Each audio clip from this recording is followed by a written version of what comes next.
Big up. Dans la vie, nous n'avons que deux directions possibles.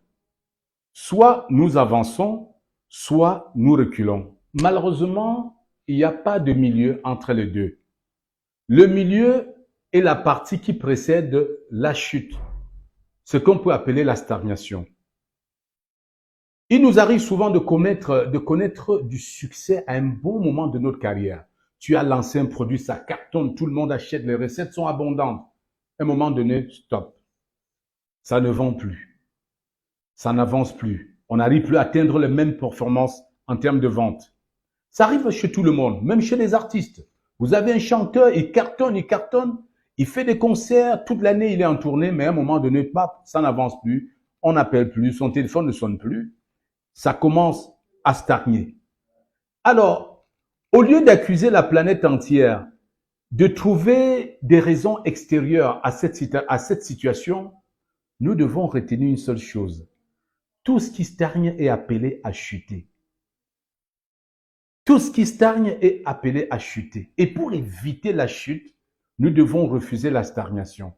Refuser la stagnation, c'est s'inscrire dans une logique de perpétuel progrès.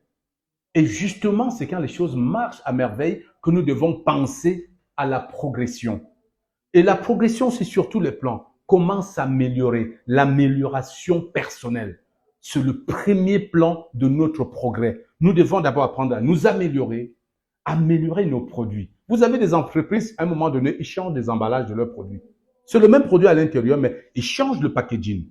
Le changement de packaging, c'est juste pour donner une nouvelle énergie à l'image de son produit. Et ce changement de packaging vient donner encore un coup de pouce au même produit. Ça permet un repositionnement du produit. Vous avez des entreprises qui arrivent même à repositionner des produits, à changer complètement la composition d'un produit pour lui donner encore les chances de vivre dans un marché de plus en plus exigeant.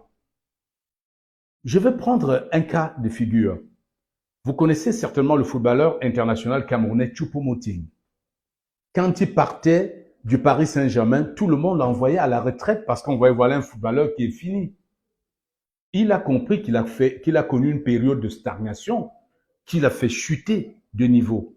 Qu'est-ce qu'il fait? Il part au Bayern de Munich, qui est un club largement plus coté que le Paris Saint-Germain, plus capé que le Paris Saint-Germain, plus titré que le Paris Saint-Germain. Il a compris que s'il veut redevenir meilleur, il doit s'améliorer. Il a travaillé à son amélioration personnelle. Aujourd'hui, en 2022, Choupo-Moting est redevenu le meilleur buteur du Bayern de Munich. Il a été en Coupe du Monde avec les Lions indomptables dans une forme explosive. Pourtant, tout le monde le voyait à la retraite. Transposez le cas de Choupo-Moting dans votre secteur d'activité. Pourquoi accepter de stagner? Pourquoi chercher à accuser les féticheurs, à accuser un concurrent qui t'a fétiché, un parent qui t'a fétiché au village pour bloquer ta progression? Non, même dans un ménage, si tu constates que ton mari ne t'apprécie plus, regarde comment tu lui fais à manger. Est-ce que tu continues à lui faire les mets de la même façon? Est-ce que tu continues à dresser sa table comme tu le faisais avant? Est-ce que tu continues à le séduire par tes belles coiffures? Est-ce que tu continues à t'habiller bien comme au commencement? N'accusons plus des féticheurs. Ne cherchons plus des raisons extérieures. Trouvons la raison en nous. Améliorons-nous. Boostons notre niveau. Si tu as des nouveaux concurrents qui rentrent dans ton secteur d'activité, ça ne sert à rien de pleurnicher. Réfléchis à comment devenir meilleur que tes concurrents. Peut-être en retravaillant le packaging de tes produits, peut-être en reloquant tes magasins, peut-être en repositionnant tes magasins, en cherchant de nouveaux emplacements. Si c'est dans le cadre d'une entreprise, cherche à devenir le meilleur collègue pour tes collaborateurs. Deviens le meilleur ami pour tes collègues, celui qui aide les autres à devenir meilleurs. Rends-toi indispensable par ta qualité du travail, par la qualité de ta collaboration. C'est ça qui permettra que tu progresses. Parce que tu étais nommé à des postes, nommé, à un moment donné, c'est bloqué. Alors, ça veut dire que tu t'es installé dans une zone de confort. Ce qui doit nous faire peur, c'est la zone de confort. Parce que c'est elle qui crée la stagnation. Et la stagnation précède la chute. En bon entendeur, big up.